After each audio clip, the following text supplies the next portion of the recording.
सफल साहब, ये कांग्रेस भी इसमें कटघरे में है।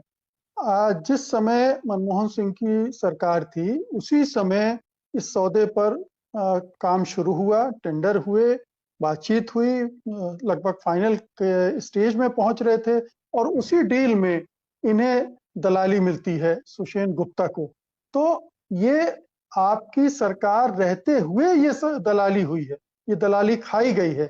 तो आपकी सरकार भी कटघरे में खड़ी है, और बीजेपी इसीलिए हमलावर जाता है आप पर, क्योंकि मामला तो आपकी सरकार के दौरान का था। आपके सरकार के दौरान ये करप्शन हुआ था। अनम्यूट कर लीजिए, अनम्यूट कर लीजिए।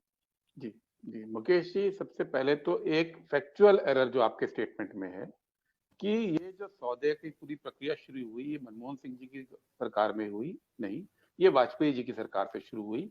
और जो ये लेन देन का भी जो पूरा सबूत आ रहा है वो 2002 से शुरू हो रहा है, 2012 के बीच का है। पहले तो ये बात। दूसरी बात, आपने एक शब्द पहले भी यूज किया कि कांग्रेस के लिए धर्म संकट है। अगर धर्म संकट है तो ये बताइए कि आज कांग्रेस की जो ऑफिशियल पोजीशन है वो स्पष्ट है कि आप इस पे जांच कीजिए, जेपीसी को बुलाइए। बीजेपी जिस पे आरोप लगाना चाह रही है वो पार्टी कह रही है कि हम जांच मांग रहे हैं, और जो सरकार में है वो कह रही है हम जांच नहीं करना चाहते। ये विरोधाभास अपने आप में बहुत कुछ कहता है, जो बात को स्पष्ट करता है। देखिए, दलाल हर युग में हर उसमें विचरते रहते होंगे, विचरते रहे हैं। सवाल ये है कि टॉप लीडरशिप ने उनको प्रश्रय दिया या नहीं दिया, ये सवाल है। और ये सवाल क्यों है, मैं उसकी डिटेल में जाना चाहूंगा। देखिए, राफेल का मुद्दा बार बार उठ रहा है। बार बार जो तमाम मीडिया है, खासतौर पर जो पूरा मेन स्ट्रीम मीडिया है, उसकी कोशिश ये है कि जनता को ये बताए कि ये बहुत छोटा मोटा मामूली मामला है, इसमें कुछ ज्यादा जाने की जरूरत नहीं है। लेकिन ये झूठ का पहाड़ इतना ऊंचा होता जा रहा है, इतना ऊंचा होता जा रहा है कि अब वो कोहरे की चादर से जिसको ढक रहे हैं मोदी गवर्नमेंट, वो कोहरा छटने लगा है। और पिछले 3 साल में क्या हुआ, मैं आपके दर्शकों को वो सिलसिलेवार रूप से पहले बताना चाहूंगा। सुप्रीम कोर्ट में जब मामला गया तो सुप्रीम कोर्ट ने बोला कि हम सौदे की प्रक्रिया से सहमत है, क्योंकि सीएजी ने इसकी जांच कर ली। बाद में अगले दिन पता चला कि सीएजी ने कभी जांच की नहीं थी, उसने पार्लियामेंट को रिपोर्ट दी नहीं थी।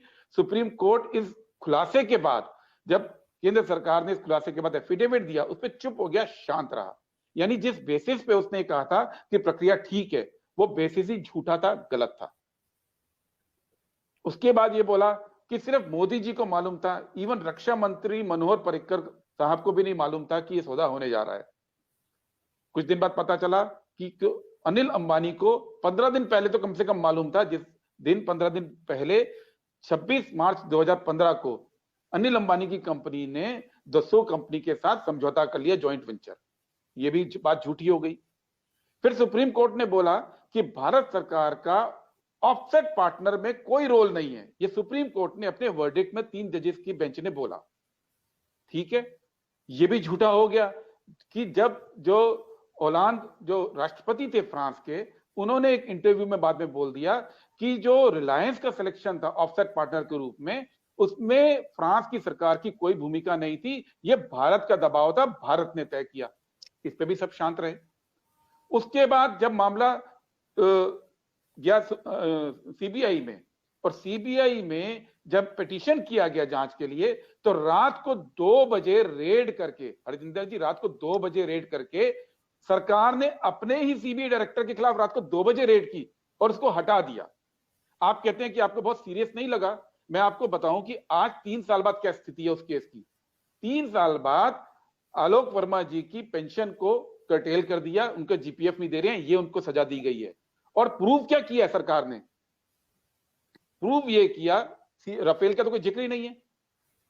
जो कुरैशी केस में बोला था, सरकारी जांच ने बोला उसमें कोई सबूत आलोक वर्मा के खिलाफ नहीं मिले।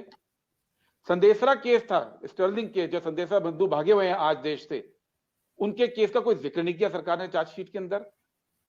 बोला क्या कि एक एसीपी था, एसीपी के ऊपर विजिलेंस कार्रवाई नहीं की। बोला राजकुमार एसीपी का नाम था। बोला ये कि आलोक वर्मा 2 लोगों को सीबीआई में डेपुटेशन पर लाए जिनका की कंट्रोवर्शियल रिकॉर्ड था, और बोला कि आईआरसीटीसी केस में डायरेक्टर का नाम एफआईआर में डाला, इसलिए इस काम के लिए क्या भारत सरकार अपने सीबीआई डायरेक्टर पर रेड करेगी? ये कुल मिला के चार्जशीट साबित हुई है डीओपीटी की आज 3 साल के बाद। तो ये मत बोलिए कि आपको नहीं लगता है। सच ये है कि राफेल की जांच को रोकने के लिए वो रेड हुई थी और वो रेड होने के बाद वो जांच खत्म हुई। अब उसके बाद क्या हुआ? जो मीडिया पार्ट ने बोला कि इन्हीं गुप्ता जी को, सुशांत गुप्ता को 1 मिलियन यूरो दिए गए थे राफेल के 50 मॉडल बनाने के लिए जो झूठे थे। सरकार ने उसको भी पर्दा डाल दिया, कोई रिएक्ट नहीं किया। उसके बाद फ्रांस के जो लोकायुक्त तरह की उनकी एजेंसी है, फ्रांस की पीएनएफ बोलते हैं, पब्लिक प्रोसिक्यूशन एजेंसी, उसने जांच बिठा दी, मजिस्ट्रियल जांच। उस जांच के दायरे में पूर्व राष्ट्रपति, करंट राष्ट्रपति और उनके विदेश मंत्री उस जांच के दायरे में हैं। भारत के मीडिया ने इसको भी दबाने की कोशिश की। भारत सरकार ने इतनी बड़ी जांच को भी इग्नोर किया है। उसके बाद अब यह खबर आई है कि 7.5 मिलियन यूरो की पेमेंट हुई है। ये एक पार्ट है।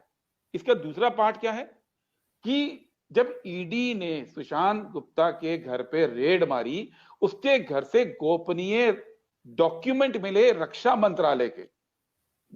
डॉक्यूमेंट कौन से थे? रक्षा मंत्रालय की बातचीत का रिकॉर्ड।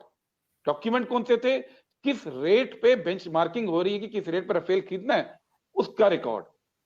डॉक्यूमेंट कौन से मिले कि जो दूसरी कंपनी यूरोफाइटर अमेरिका की, उसने रक्षा मंत्री अरुण जेटली को जो चिट्ठी लिखी थी, गोपनीय चिट्ठी, वो मिली। अगर किसी के घर से, ये बताइए मुकेश जी, अगर किसी के घर से रक्षा मंत्रालय के डॉक्यूमेंट मिले, हम देश में उसको क्या बोलते हैं? हम बोलते हैं जासूसी की गई है।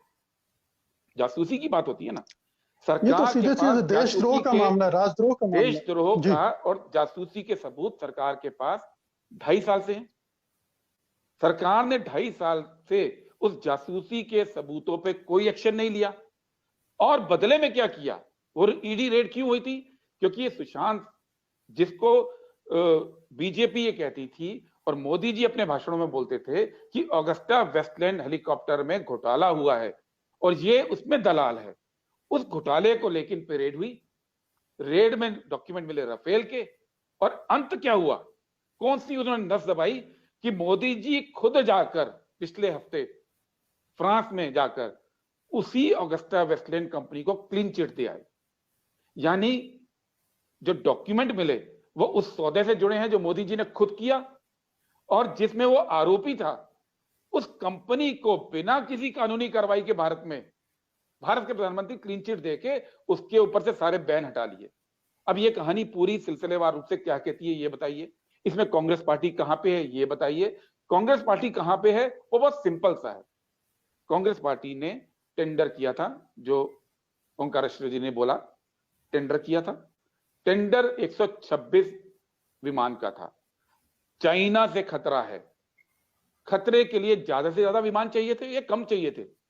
ये कैसा खतरा था कि विमान की संख्या कम करके कर दी 36, और जो 526 करोड़ का एक विमान था वो हो गया 1670 करोड़। ज्यादा भी हो सकता है, अभी पब्लिक स्पेस में यही फिगर आई है।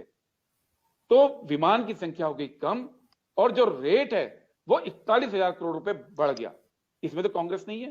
कांग्रेस ने तो एलवेल पे आधारित फैसला किया था, उसमें तो कोई दलाली की बात नहीं आई थी। और जब दलाली की बात ऑगस्टा केस में आई थी कांग्रेस के टाइम पे, तो खुद कांग्रेस ने वो सौदा रद्द किया और खुद जांच शुरू की थी। इस बात को क्यों भूल जाते हैं? जिस जांच को आज बीजेपी ने पूरा नहीं किया और उस कंपनी को क्लीन चिट दे दी इन्हीं मोदी जी ने। तो सवाल यह है कि सवालों के दायरे में कांग्रेस पार्टी नहीं है। कांग्रेस पार्टी पे सवालों के दायरे लंबे समय से एक स्क्रिप्ट है आरएसएस की। वो स्क्रिप्ट आज से नहीं है, वो स्क्रिप्ट बहुत समय से, बोफोर्स के टाइम से तो कम से कम है।